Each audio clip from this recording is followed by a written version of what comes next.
Hey everyone, welcome to another episode of Spin Reviews, and today I'm going to be talking about the new album from Weezer called The White Album. So one thing there's always hype about in really any entertainment medium, but mostly in music, is the comeback release. But there's one aspect of this that I feel like I get more interested in than a lot of people, the follow-up to the comeback. Can the artist prove this wasn't just a fluke from having more time to prepare, but a legitimate second win to their career? That's one thing I was asking myself going into the latest self-titled Weezer album. Now, for those that missed my review of their last album, Everything Will Be Alright in the End, or EWBAIT, as I'm going to be acronymizing it for the rest of this review, Weezer's been one of my favorite bands for a while now. While I'd never say a number one for sure, as far as having knowledge and investment in a band whose discography is actually older than I am, they definitely take it. Also, I'm one of those rare people that thinks they've never put out a bad album. Now, don't get me wrong, there were times in the mid to late 2000s when they were deeply flawed, like on a fundamental level, as the rock critic showed in his hilarious Rise and Fall of Weezer series, which any fan of the band should check out. But never so much that there was a record of theirs that I would just skip entirely. There's always a few gems on each that are worth coming back to, in my opinion. That being said, EWBAIT was touted as a return to form for the band at the time, and I couldn't agree more with that. It not only brought back Weezer's perfect balance between the immediate catchy hooks and that hard, crunchy alt-rock sound, but it had some of Rivers' most smart, creative, and self-aware lyrics since Pinkerton, and was probably their most ambitious album to date in the process. That all begs the question, how are they going to follow it up? Now, there are a couple things that had me a little concerned going into this album, the biggest being how much I disliked the lead single from this Thank God for Girlz, which I'll get into later. But also the fact that this was coming less than 2 years after the last album, which in the past has had, let's just say, mixed results, from raw spontaneous fun like Maladroit to just cranking out spotty material on an annual basis like Ratitude and to a lesser degree Hurley. But in my opinion, the White Album falls a lot more into the former. In a way, it makes perfect sense this would be another colored self-titled album. It combines that perfectly balanced production between the heavy and poppy sides you see on Blue, the straightforward lightheartedness of Green, and some of Red's eccentricities to make what I think is just a logical step in Weezer's long storied discography. Now, is it the most intensely deep, introspective, and meticulously composed record in the world? No. But after the career-redefining opus we got last time, you can excuse Rivers for wanting to pull things back a little. It's a fun, uplifting power pop record about being happy, chasing girls in California, and for the most part, not pretending to be anything more than that. Now sure, I might respect Rivers as a lyricist when he does get more in-depth, but if that was the end-all be-all of my fandom for this band, I would have disregarded over half their catalog. This is one of those Weezer albums where you gotta embrace the love-struck cheesiness on a song like Girl We Got a Good Thing, with its bouncy melodic structure that's so unapologetically 60s, I kinda love it.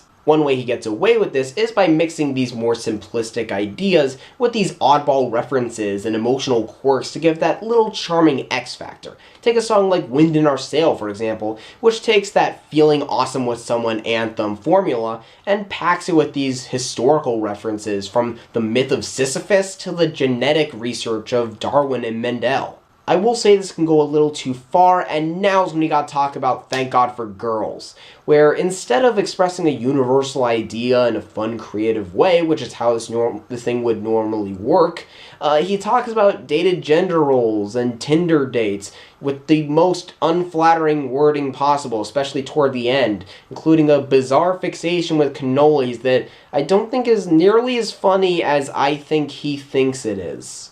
I feel like this wouldn't have been on the album if it had been recorded at the same time as everything else, since it just sounds like Rivers freestyling the crazy stuff that usually comes into his head without any kind of filter in order to get rid of a writer's block through purging, which is a perfectly fine exercise coming from a songwriter, but I wouldn't let that escape the recording studio, let alone make it the lead single. Luckily, the other songs released as singles made up for this greatly. For some reason, Do You Want to Get High took a while to grow on me, but it might be the most clearly Pinkerton-styled song they put out, maybe since some of the stuff off Maladroit.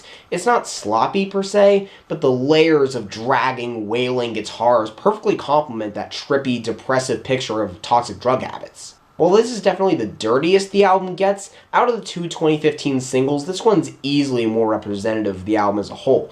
Again, it's not the incredible evolution of their sound we saw in Illbait, but more a solid reaffirming of it, packed with the instantly memorable, distorted power pop riffs and sincerity that really any Weezer fan should be pleased with. Probably the best case of all this is King of the World, which takes these bleak images of River's wife's anxiety and troubled childhood and trying to empathize with it, and it only gives the invigorating, confidence-filled chorus more power and weight. Plus it helps the bridges give me serious Only in Dreams flashbacks. I will say this is a rare case where ramping up the negative emotions on this album actually works. Like I said, at its heart, this is a straightforwardly fun, carefree bunch of songs for the California kids like myself to merrily stroll down Oceanside Boulevard to that opening track.